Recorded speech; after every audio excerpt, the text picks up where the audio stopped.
परेशानियां हैं उनका निवारण करेंगे, लेकिन चुनाव पाने जीतने के बाद वो आता है क्या? कभी आपके दुख दर्दों को सुनने के लिए कोई आया?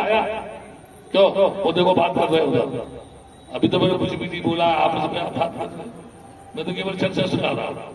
इसलिए आपसे मैं ये बोल रहा हूं, इस समय आप चिंतन करना, मनन करना, विचार करना, वोट उसको देना जो तुम्हारी समस्या का समाधान करे, वोट उसको देना जो तुम्हारी बात को सुने, वोट उसको देना जो आपके विचारों को जानता है, वोट उसको देना जो आपकी तकलीफों को जानता है, वोट उसको देना जो तुम्हें जुल्म अत्याचारों से बचा सके, वोट उसको देना जो तुम्हारी हर समय मदद कर सके, वोट उसको देना जो कभी भी तुम जाओ तुम्हारी समस्या को सुने, उसका निवारण करे, वोट उसको देना जो तुम्हारे काम आने वाला है, तुम्हारे लिए काम करने वाला है, तुम्हारे लिए सोचने वाला है, तुम्हारे लिए समर्पित है, तुम्हारे लिए वो सब कुछ करना चाहता है, वोट उसको देना। ठीक है ना? वोट उसको मत देना जो वोट आने के बाद फिर आपकी तरफ आए ही नहीं, वो पूछो भी नहीं है आपको क्या हो रहा है, क्या परेशानी हो रही है। मैं पूरे देश की समस्याओं को बता सकता हूं, मैं पूरी राजनीतिक पार्टियों का इतिहास जानता हूं, कौन नेता कैसा है मैं ये भी जानता हूं, कौन क्या करता है मुझे ये भी मालूम है। 50-60 वर्ष से मैं इस पूरे देश की राजनीति के चित्र को जानता हूं, उसके नक्शे को जानता हूं, उनके उठा पटक को जानता हूं, उनकी उन्नति अवनति को जानता हूं, उनका उठना बैठना गिरना ये सब जानता हूं, लेकिन मैं उस पर कोई चर्चा नहीं करना चाहता। ठीक है ना?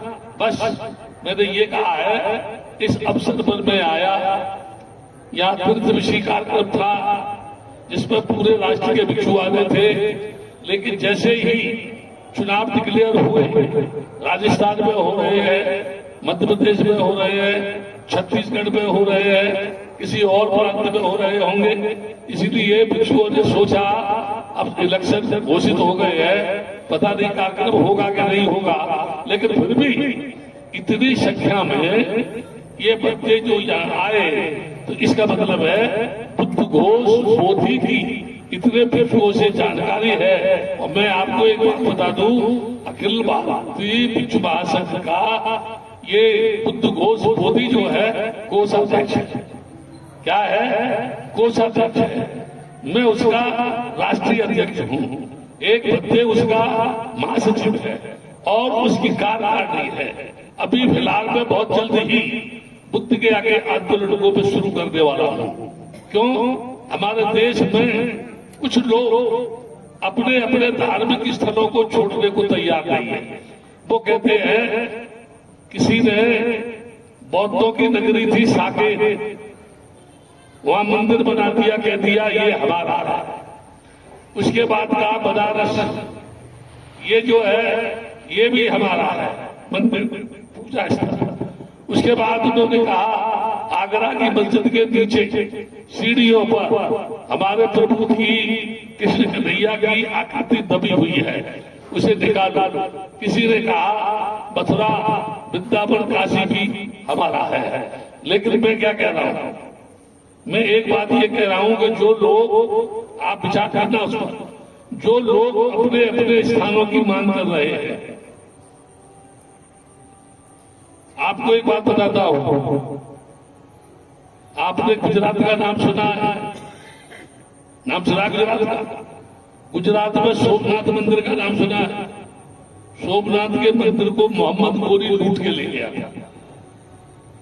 उस सोमनाथ के मंदिर के नीचे बहुत बड़ा बुद्ध विहार है, मंदिर के नीचे, और वो कई मंजिल का है।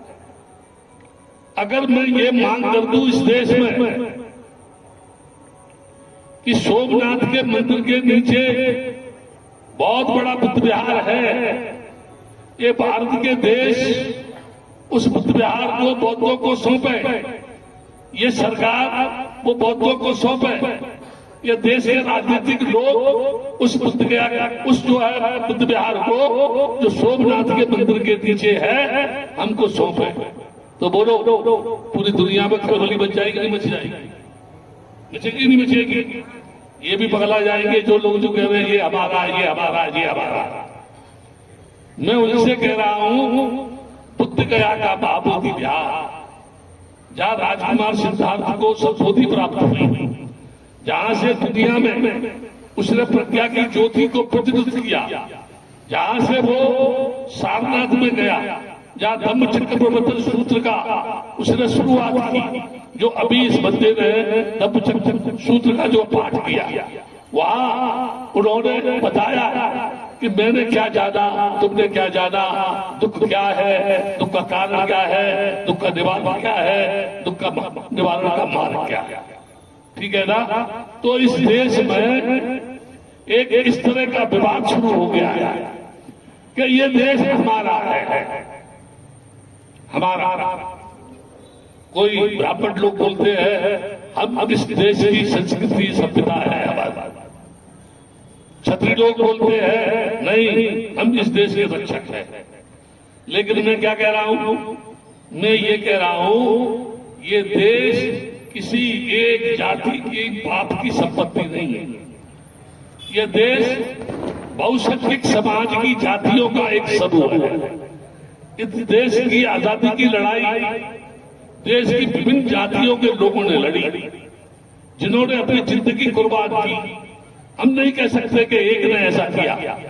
अगर मैं इसके ऊपर चर्चा करना शुरू कर दूं तो पूरे देश के जो बड़े बड़े लोग ताल बजा रहे हैं उनको चौराहे में नंगा कर दूंगा। उन पर मेरे प्रश्नों के उत्तर नहीं आएंगे, जवाब नहीं दे पाएंगे, क्योंकि जो कुछ भी कहूंगा मैं ऐतिहासिक बात कहूंगा, ऑथेंटिक बात कहूंगा, शास्त्रों की बात कहूंगा, वेदों की बात कहूंगा, है ना? अपनी तरफ से कुछ भी नहीं कहूंगा। तो उनको जवाब देना मुश्किल हो जाएगा। लेकिन झूठ के ऊपर कोई महल खड़ा हो सकता है? अब बताओ, बालू के ऊपर आप बिल्डिंग बनाए तो खड़ी हो सकती है? नहीं खड़ी होगी, वह गिर जाएगी। तो कल्पना के आधार पर, झूठ के आधार पर मनगढ़ंत रचनाएं की गई, मनगढ़ंत रचनाएं की गई। वो हमारा भाग्य विधाता है, वो हमारे देश की आत्मा है, वो हमारे देश की मर्यादा है, वो हमारे देश का एक तरीके से सभ्यता है। उसकी वजह से ये देश चल नहीं सकता। लेकिन मैं कहता हूं पूरी दुनिया में बुद्ध को जानते हैं। इस देश का बड़े से बड़ा नेता जब विदेशों में जाता है तो वो ये कहता है वो बुद्ध की धरती से आया हूं। इस पूरे देश की जमीन को खोदो, किसी भी जगह खोदो, उसमें बुद्ध निकलता है। जमीन के नीचे बुद्ध है। जिन लोगों ने बुद्ध की संस्कृति को समाप्त करने के लिए कत्ल किया भिक्षुओं का, नालंदा विश्वविद्यालय में आग लगाई, त्रिपिटक को जलाने की कोशिश की, धार्मिक ग्रंथों को जला डाला, लेकिन बुद्ध की संस्कृति समाप्त नहीं हुई, बुद्ध का धर्म समाप्त नहीं हुआ। वो आज भी विश्व के लोगों में मौजूद है। सारी दुनिया के लोग उस पर विश्वास करते हैं क्योंकि वो ऑथेंटिक सोच है, वो एक फिलॉसफी है, वो एक दर्शन है, उसमें साक्षात्कार है, वो क्रियात्मक रूप है, वो प्रैक्टिकल है, वो करने में नजर आता है, वो करने से दिखाई देता है, उस पर चलने से हमको सुख मिलता है, उसकी अनुभूति करें, हम उसको महसूस करें, उसे अपने जीवन में उतारें तो हमारी तकलीफ दूर होती है। अगर कोई कहता है कि नहीं आप चल के उस पर देखो, आप चलेंगे तभी तो आपको जानकारी होगी, आपको सुख मिलेगा, जो आपके साथ है उसको सुख मिलेगा, शुरू में सुख मिलेगा, मध्य में मिलेगा, अंत में मिलेगा। क्यों? वो सही है, उस पर कोई बनावट नहीं। गिलास, एक उदाहरण दे रहा हूं, समझ रहा आप क्या कह रहा हूं।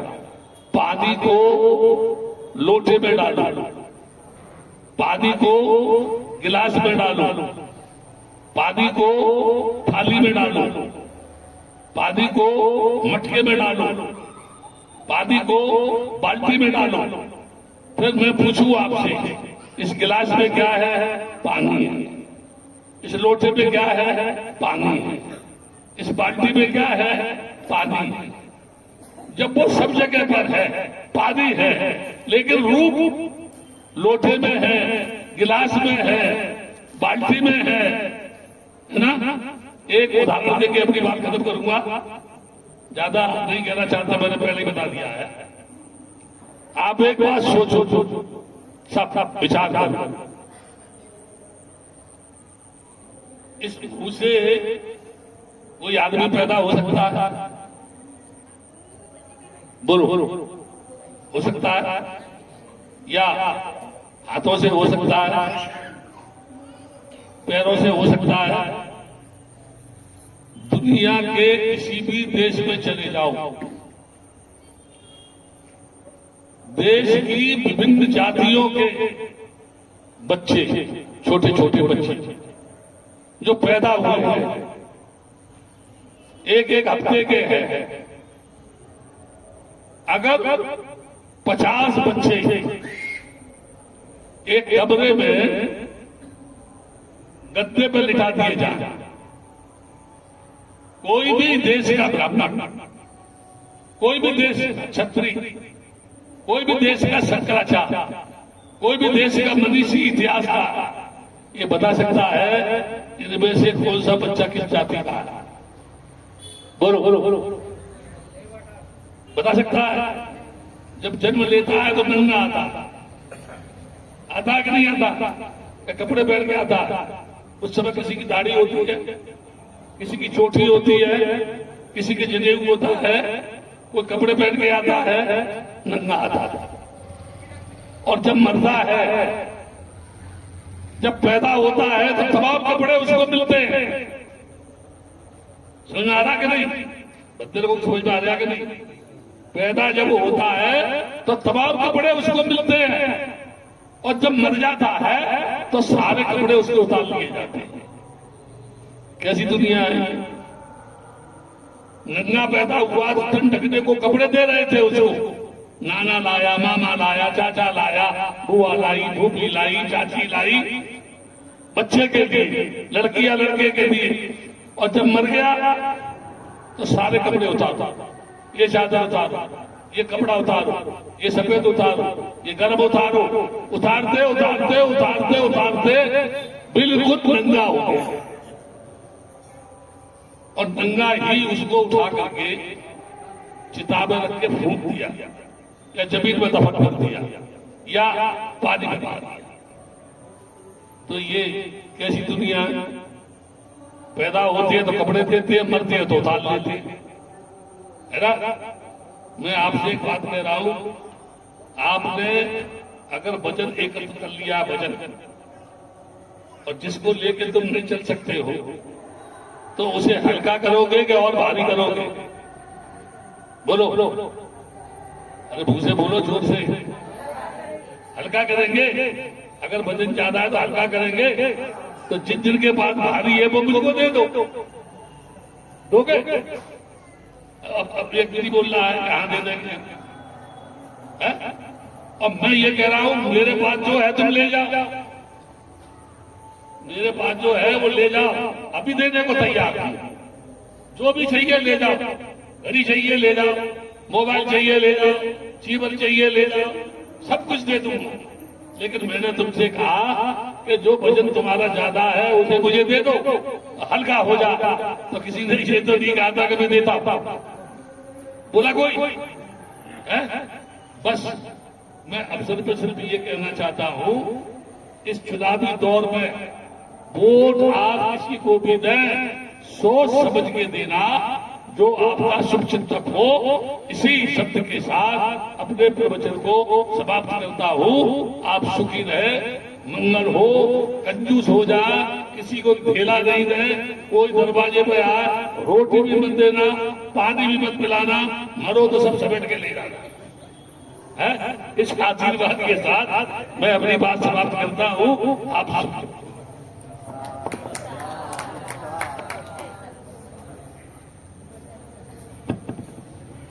बहुत बहुत साधुवाद पंडित जी ने हमें